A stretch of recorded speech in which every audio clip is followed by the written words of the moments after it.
ఎప్పుడైతే నడి రోడ్డు మీద నరికేశాడని తెలిసిందో వాడికన్నా ఎక్కువ నాకు భయం వేసింది.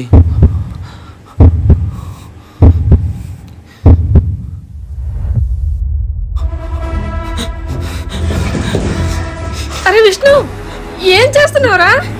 కొడుకు అల్లంత పని చేశాడే. ఆ గణేష్ మనిషిని నడి రోడ్డు మీద గొడ్డలతో నరికేశాడంట. వాళ్ళని బతుకులేవరు చంపేస్తారే. అరే విష్ణు, నేను చెప్పేది వినరా? నేనైనా ప్రాణాలతో ఉండడం నీకు ఇష్టం లేదా? నన్ను వదిలేయమ్మా.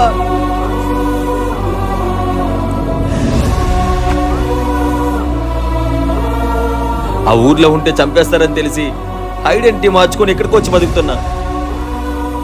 కానీ మా అన్నని ఎవరో దారుణంగా చంపేశారు.